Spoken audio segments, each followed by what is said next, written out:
Halo semuanya, Assalamualaikum warahmatullahi wabarakatuh. Sebelumnya perkenalkan, nama saya Marsala Hayati, saya dari D3 Manajemen Informatika 2023 Unila. Di sini saya akan menjelaskan materi tentang arsitektur von Neumann dan arsitektur Harvard. Ada dua jenis kelas utama dari arsitektur komputer. Yang pertama itu ada arsitektur Harvard, yang kedua ada arsitektur von Neumann. Banyak desain khusus mikrocontroller atau DSP atau Digital Signal Processor menggunakan arsitektur Harvard. Jadi kita langsung masuk yang pembahasan yang pertama. Di sini saya sudah menyediakan gambar struktur arsitektur Harvard dan Neumann CPU-nya. Yang pertama itu ada arsitektur Harvard. Arsitektur Harvard ini menggunakan memori terpisah untuk program dan data dengan alamat bus data yang berdiri sendiri. Karena dua perbedaan aliran data dan data alamat, maka tidak diperlukan multiplexing alamat dan dari bus datanya. Oke, arsitektur ini tidak hanya didukung dengan bus paralel untuk alamat dan data, tetapi juga menyediakan organisasi internal yang berbeda. Demikian rupa instruksi dapat diambil dan dikodekan ketika berbagai data sedang diambil dan dioperasikan.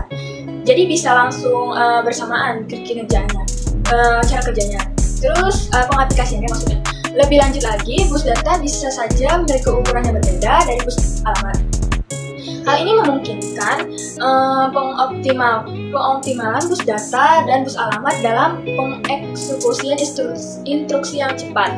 Sebagai contoh, microcontroller ini Intel keluarga MSC51 menggunakan arsitektur Harvard karena ada perbedaan kapasitas memori untuk program dan data dan bus terpisah internal untuk alamat dan data. Begitu juga dengan keluarga PIC dari Microchip yang menggunakan arsitektur Harvard. Di sini ada contohnya ya, saya sediakan, saya paparkan. Kemudian di sini ada arsitektur Neumann. Pada arsitektur von Neumann ini, program dan data dibagi pada memori yang sama, menyediakan fitur penyimpanan dan modifikasi program secara lebih mudah. Bagaimanapun penyimpanan program tidak mungkin optimal dan membutuhkan berbagai pengumpulan program dan data untuk membentuk instruksi. Pengumpulan program dan data diselesaikan menggunakan time division multiplexing yang akan berpengaruh pada fenomena microcontroller itu sendiri. Salah satu contoh microcontroller yang menggunakan arsitektur Neumann ini adalah Motorola 68HC1. Oke, keunggulan arsitektur Harvard itu sendiri yang pertama itu memiliki dua memori yang terpisah, ROM dan RAM. Contohnya adalah Intel 80C51, yang kedua itu Microchip PISI 6XX, terus itu Philips P87LCX.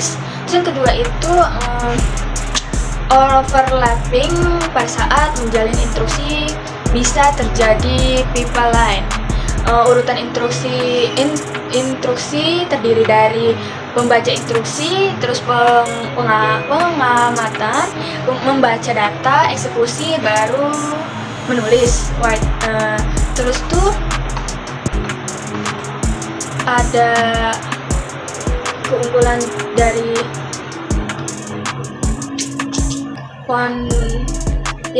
kelebihan model arsitektur von Neumann ini. Yang pertama itu fleksibilitas pengamatan program dan data. Terus kedua itu ada program selalu ada di ROM dan data selalu ada di RAM. Jadi terpisah. ROM itu digunakan untuk program dan RAM itu selalu ada di tempat penyimpanan data. Terus yang ketiga itu arsitektur Neumann ini memungkinkan prosesor untuk menjalankan program yang ada di dalam memori data. Lanjut, di sini ada gambar lagi arsitektur von Neumann tadi. Terus ini ada cara kerjanya. Cara kerja komputer Neumann. Ini ada gambar dari memori, control unit, arithmetic logic unit, input output, akumulator. Oke, sekarang saya akan menjelaskan lebih rinci lagi tentang arsitektur von Neumann ini sendiri. Pada zaman modern saat ini, hampir semua komputer mengadopsi arsitektur yang dibuat oleh John von Neumann. Kunci utama arsitektur Neumann ini adalah unit pemrosesan sentral atau CPU, yaitu yang memungkinkan seluruh fungsi komputer untuk dikoordinasikan melalui sumber data tunggal gitu. Jadi ada big datanya tuh seperti itu. Kemudian ini pada dasarnya arsitektur Neumann ini terdiri dari elemen sebagai berikut. Yang pertama itu ada prosesor. Prosesornya ini merupakan pusat dari kontrol dan pemrosesan instruksi pada komputer. Yang kedua ini memori ya. Memori ya seperti biasa digunakan sebagai tempat penyimpanan, tapi memori di Neumann ini biasanya dipakai untuk menyimpan program dan data. Terus yang ketiga ini ada perangkat input dan output. Fungsinya itu sebagai media yang menangkap respon dari luar serta menyajikan informasi keluar sistem komputer. Terus ada prosesor atau Central Processing Unit atau CPU. CPU ini merupakan tempat untuk melakukan pemrosesan instruksi dan pengendalian sistem komputer. Perkembangan perangkat CPU itu mengikuti generasi dari sistem komputer. Pada generasi pertama, CPU terbuat dari rangkaian tabung vakum sehingga ukurannya itu lebih besar. Terus yang kedua, generasi kedua ini ada peningkatan sehingga ukuran CPU-nya lebih kecil dari sebelumnya, dari yang tabung besar tadi. Generasi ketiga ini terbuat dari rangkaian IC sehingga ukurannya menjadi lebih kecil lagi. Jadi generasi per generasi itu ukuran tabungnya CPU ini lebih kecil. Pada generasi keempat diciptakan teknologi LPC atau ULSI sehingga memungkinkan ribuan sampai jutaan transistor tersimpan dalam satu chip. Elemen CPU-nya. Pada perkembangan komputer modern, setiap prosesor terdiri atas arithmetic dan logic unit atau ALU. Kedua register, yang ketiga itu control unit atau CU. Yang keempat itu ada bus, arithmetic logic unit atau ALU. Arithmetic logic unit ini berfungsi untuk melakukan semua perhitungan aritmatika atau matematika dan logika yang terjadi di instruksi sesuai dengan instruksi program. ALU menjalankan operasi penghambatan, penambahan, pengurangan, dan operasi-operasi sederhana lainnya. Pada input dan outputnya memberikan hasil register input. Register ini merupakan alat penyimpanan kecil yang mempunyai kecepatan akses yang cukup tinggi yang digunakan untuk penyimpanan data dan instruksi yang sedang diproses. Sementara data dan instruksi lainnya yang menunggu giliran untuk diproses agar disimpan di dalam memori utama, sehingga register dapat menyimpan satu bilangan hingga mencapai jumlah maksimum tertentu tergantung ukurannya. Register dapat dibaca dan ditulis dengan kecepatan tinggi karena berada pada CPU. Kemudian ada beberapa jenis register. Pertama ada program counter atau PC, instruksi register atau ER, terus general purpose register. Ini register yang memiliki kegunaan umum berhubungan data yang diproses. Memori data register, memori address register. Sebagian besar komputer memiliki beberapa registernya, sebagian untuk tujuan umum, yang sebagian lagi untuk tujuan khusus. Langsung bus. Bus ini merupakan penghubung antara semua komponen CPU.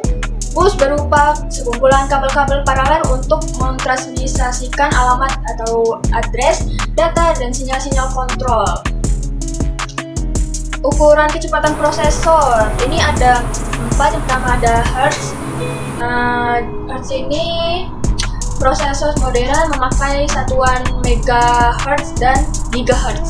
Terus ada MIPS, singkatan dari million instruksi per second. Ya, 1 juta tiap 1 detik. Bisa memang. Flops adalah singkatan floating point of second. Jadi Perhitungannya itu setiap poin 1 detik adalah metode untuk penulisan angka bilangan yang mantisa. Contohnya itu kayak di matematika 3 kali 10 min 5. Terus yang terakhir itu ada fraction of the circle, yaitu waktu eksekusi relatif dari suatu instruksi pada sistem komputer. Dalam desain mikroprosesor terdapat 2 jenis desain nih. Yang pertama itu ada ISC, yaitu singkatan dari Complex Introduction Set Computing Chips, dapat menampung banyak instruksi yang kompleks, jadi ini lebih besar namanya. Yang kedua itu ada RISC, itu Reduced Instruction Set Computing Chips, dapat meringkas beberapa instruksi sehingga dapat mempercepat kerja prosesor biar nggak lemot ya guys. Jenis bus yang didukung oleh sistem komputer arsitektur von Neumann ini ada ISA, singkatan dari Industri Standar Arsitektur. Ini dia bisa beroperasi pada kecepatan 8,33 MZ. Terus ada PCI, singkatan Peripheral Component Interconnect Bus. Jadi kecepatannya ini 133 MB per detik. AGP ini singkatan dari Accelerator Graphic Port, merupakan bus hasil perkembangan dari CPI tadi yang 133 per detik MB per detik. Terus terakhir ada USB. USB ini yang kita kenal sekarang, yaitu Universal Serial Bus. Pada awal perkembangannya itu oleh 7 perusahaan. Saat ini menjadi USB saat ini memang menjadi standar digunakan secara luas dalam personal komputer karena juga kecil.